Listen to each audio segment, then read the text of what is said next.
வணக்கம். நான் உங்க ராகுல். இது என்னோட முதல் குரல் பதிவு. இந்த பதிவில் டாக்டர் ஐயா அப்துல் கலாம் அவர்களின் அக்னி சிறகுகள் நூலிலிருந்து சில கதைகளை பற்றி பார்க்க போகிறோம். என்னோட முதல் குரல் பதிவில் ஐயா அப்துல் கலாம் அவர்களை பற்றி பேசுறத நான் ரொம்ப சந்தோஷமும் பெருமையாகவும் உணர்றேன். இப்போது நம் கலாம் ஐயா அவர்களின் வாழ்க்கையில் நடந்த சுவாரஸ்யமான பகுதியை பார்ப்போம். கலாம் அவர்களின் கனவு பயணம். கலாம் அவர்கள் தனது ராக்கெட் அறிவியல் கனவு திட்டத்தை தொடங்கிய காலகட்டத்தை பற்றிய இந்த பகுதி கடின உழைப்பு, தோல்வி மற்றும் விடாமுயற்சி ஆகியவற்றை பற்றி பேசுகிறது. இது ஒரு வித்தியாசமான உணர்வை கொடுக்கும்.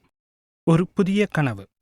இன்ஜினியரிங் படிப்பு முடிந்ததும் இந்திய தொழில்நுட்ப மேம்பாட்டு அமைப்பில் அவருக்கு ஒரு வேலை கிடைத்தது. அது ஒரு இராணுவ ஆய்வு நிறுவனம். அவருடைய முதல் பணியாக ஓர் அற்புதமான திட்டத்தில் அவர் இணைந்தார். அதுதான் ஓவர்கிராஃப்ட் திட்டம். தண்ணீரில் மிதந்து செல்லும் வாகனத்தை உருவாக்கும் பணி அது. இது அவருடைய வாழ்க்கையின் ஒரு புதிய அத்தியாயம். இந்த வாகனம் தரையிலும் தண்ணீரிலும் சமமாக பயணம் செய்ய வேண்டும். இதற்கு தன்னுடைய அனைத்து ஆற்றலையும் அறிவையும் பயன்படுத்த அவர் தயாரானார். ஆனால் இந்த திட்டத்தை முடிப்பது அவ்வளவு எளிதாக இல்லை.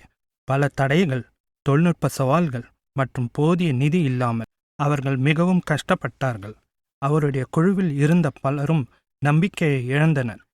இந்த திட்டம் வெற்றி பெறாது என்று பலர் சொன்னார்கள். அந்த கடினமான காலங்களில் அவர் மனம் சோர்ந்து போனது. சில சமயம் தான் இந்த துறையை தேர்ந்தெடுத்தது தவறோ என்று கூட நினைத்திருக்கிறார்.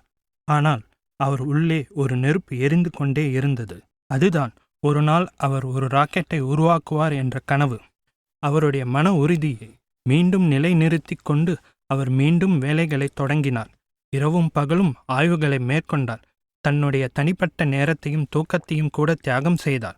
ஒரு நாள் நிச்சயம் இந்த ஹோவர்கிராஃப்ட் இயங்கும் என்று நம்பினார். சில மாதங்களுக்கு பிறகு ஒரு சோதனை முயற்சியில் ஈடுபட்டார்கள். அவர் மிகவும் பதற்றத்துடன் இருந்தார். அந்த வாகனம் அவருடைய கனவுகளை சுமந்து கொண்டு சிறிது தூரம் தரையிலிருந்து மேலே மிதந்து சென்றது. அந்த நொடி அவருக்குள் இருந்த அனைத்து சந்தேகங்களும் மறைந்தன.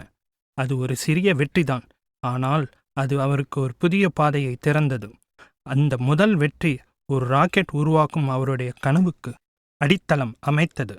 ஓவர்கிராஃப்ட் திட்டம் அவருக்கு ஒரு முக்கியமான பாடத்தை கற்றுக் கொடுத்தது.